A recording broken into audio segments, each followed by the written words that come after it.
அது எவ்வளவு மாதவிடாய் தருணங்களை மட்டும் தானே பயன்படுத்தப்படுது.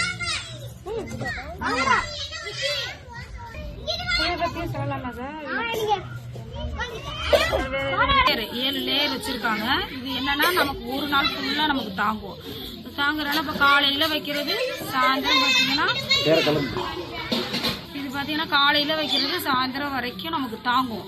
ஒரு நாள் ஃபுல்லா தாங்கும். ஏன்னா இதுல 7 லேயர் வச்சிருக்காங்கல்ல, அதனாலதான் சொல்றேன். இது ஒரு நாள் ஃபுல்லா தாங்கும். நமக்கு வந்து வேலை செய்யறதும் கொஞ்சம் ஈஸியா இருக்கும். நம்ம வெளியில போறதுக்கு நல்லா கம்ஃபர்டபுளா இருக்கும். நல்ல பஞ்சு மெத்த மாதிரி இருக்கும். நம்ம வந்து வண்டி ஓட்டினாலுமே நல்லா நம்ம தான் நாப்கி நம்ம கிளாத் போட்டு வச்சிருக்கோமே அப்படின்னு சொல்லி நம்ம ஃப்ரீயா நம்ம வேலையை பார்த்து நமக்கு எந்த ஒரு மன அழுத்தமும் வராது. எல்லா வேலையுமே நம்மளால பார்க்க முடியும் அப்படிங்கறத நான் சொல்றேன். இது வந்து இது எப்படி யூஸ் பண்றதுன்னா, இந்த தச்சிருக்கு பாத்தீங்களா, இந்த தச்ச பகுதியெல்லாம் நம்மளோட ஜட்டியில பேண்டிஸ்ல வச்சுட்டு இப்படி பேக் சைடு வந்து இப்படி பட்டன் வரும்.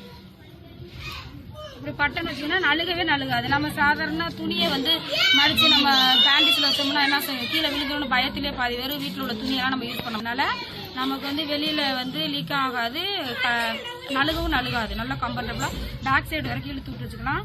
இது வந்து நமக்கு வந்து எந்த ஒரு நம்மளுடைய ரத்தப்பக்கம் வந்து வெளியே ஆகவே ஆகாது.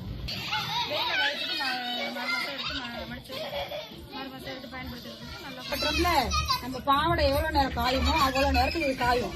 அதனால நல்ல வெயில்ல தான் காய வைக்கணுமே தவிர நெல்ல காய வைக்கணும். அதுல மடிச்சு எல்லாத்தையும் பத்திரமா பயன்படுத்திட்டு சும்மா கருவேப்பிலை தூக்கி போட்டு மசாலா எடுத்து அதுக்கு என்ன பண்றது, நம்ம வச்சிருக்கிறத எடுத்து உள்ள பேக் பண்ணி உள்ள வச்சிருக்கோம்னா நல்லா வெளியில வாடகையும் அடிக்காது, நமக்கு லீக் ஆகாது. நம்ம பாடு பேக்ல தூக்கி நம்ம துவச்சி யூஸ் பண்ணிக்கலாம்.